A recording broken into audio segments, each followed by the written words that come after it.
Hey everybody, Eric here with Spartan AutoWorks. Today we're talking about more Prius stuff. Power YouTube is great. I had a customer out of Kansas City. I guess he's a new customer now. Viewer out of Kansas City saw the video with the Prius problems and reached out to me. Very quick cliff notes because I got up at 5 o'clock this morning and I am running on fumes at the moment. So my brain is not functioning, so bear with me here. Cliff note version, he's got a couple-year older Prius. He bought the car a couple years ago, had one key, it worked, key stopped working, called a locksmith, they came out, charged him $300, sold him a key, could not get the key programmed in, but they said you own the key, so he was in it for $300. Sometime later, he called another locksmith, they charged him, I think it was $100, I think is what he told me, and they tried and they couldn't, they told him to take it to the dealer. So he took it to the dealer said, you have to use a Toyota key, that's where we got to start. So they charged him like $400 for a Toyota key, programmed it in, and clearly didn't work. And so he paid them to diagnose it. They came back to the smart box. What's funny about their diagnosis and the diagnosis I got from my dealer is they only wanted to replace the smart box. My dealer wanted to replace the immobilizer box as well. So it's kind of funny how one dealer wants to shoot everything at it. The other dealer just said smart box. Anyway, they wanted like $1,800, $1,700 some change, I think is what he told me. So he bought a used one and he called a locksmith. They tried to program it, couldn't get it programmed, couldn't do anything with it. So basically it's been sitting. So that's where he reached out to me. He made the drive one evening from Columbia to me. We have a couple extra keys now, so we put in the new smart box and I resynced it. Now, we had talked about this before. If you go into, I should have had the Altel pulled up here so I could go through it. But if you go to the smart box section or mobilizer section in the Altel, there'll be a thing for special functions, replace smart box. And there you can do the ELV and basically the mobilizer learn, and it syncs it up in a matter of seconds. No big deal. So if you have to replace a smart box, it's really no big deal. Sorry about the sun here. Let me see if I can block that off.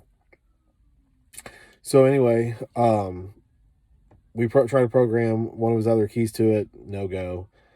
So obviously, not the smart box. Or at least in my opinion, it wasn't the smart box. So I have literally a phone book worth of documents that I printed off that I was getting ready to throw away or recycle, and we started going through it. So the only thing I noticed on the thing that was never talked about, really any of the part replacement stuff, excuse me, was the remote control door lock receiver. It's a 5-pin receiver, but only 4 wires are used. Looks like 2 data wires are ground to power. So I said, you know what, I don't know if this has anything to do with it, but I know in a Lexus one time, Lexus, what was it? It was a hybrid too. I had done a reset because the guy got divorced and his wife had the key, and long story short, needed all the keys cleared out, and he wanted an extra key in the original program back in that he had. So did that, but when I went to go program it in, it was a brand new key for my distributor, and the key wouldn't program in. When I went to go test the key had that battery, even though it was a brand new key from the distributor. So I was like, well, maybe the problem is that it's not getting whatever signal it needs to see when it goes to register. Even though the Altel says it registers successfully, it's not registering the key. So I went back to the remote control door lock receiver and I said, let's check for power and ground. Well, I didn't even get that far.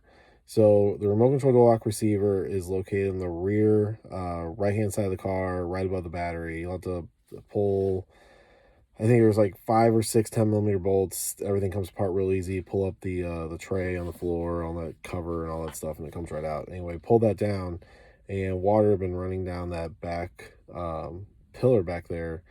Even though I didn't notice anything at the battery, the entire smart box, or the entire remote control door lock receiver case was completely rusted. And I said, okay, well, here's a good sign. So I unplugged it. The cable is really short, uses really small wires, and the pin was all the pins were corroded inside the actual remote control lock receiver. So I tried to clean it up as best I could and hooked it back up. No difference. So I was feeling pretty confident about this. So I checked power and ground. We had power and ground. So I said, I'm going to order a new remote control dock receiver and let's just see if it, changes. It's cheap enough. Let's go ahead and do it. So I ordered one up and I went out this morning to Columbia, or right outside Columbia, to go do this. And let me show you. Let me see if I can flip the camera. I might not be able to flip the camera. I may not be smart enough to do this.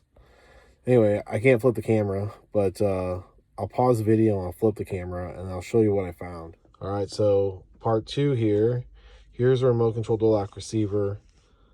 I cleaned this up the best I could.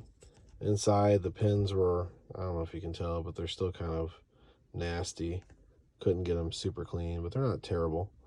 But anyway, they were all corroded, a little green slime in there. Board was pretty bad shape when I first got it out of the case. It's held on by 2 Phillips screws. Anyway, this thing is dead. So anyway, went to Columbia this morning, or outside Columbia this morning, and got to the car. Everything was still apart from when he left, and I put in the new remote control door lock receiver, and guess what? I was able to program the keys right in, no problem.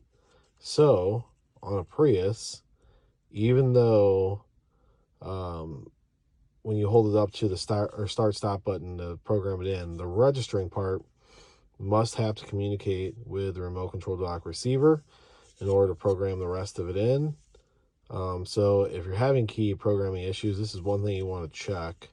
Or if it's not working, you may want to check. I didn't go too far into this car to see if there was, if it was a sunroof issue. I don't even know if the car had a sunroof, to be quite honest, at this point. I just pulled it apart and I was in a hurry, and I noticed that there was water coming down there, and I noticed the box was completely corroded or rusted. And clearly this is a very important part to the system. So just because it takes the immobilizer when you hold the key up to the start stop button does not mean that it's successful, even though the Alltel says it's successful. If you use TIS, it will tell you when it goes to register the key that it failed to register, but the Alltel tells you it's successful.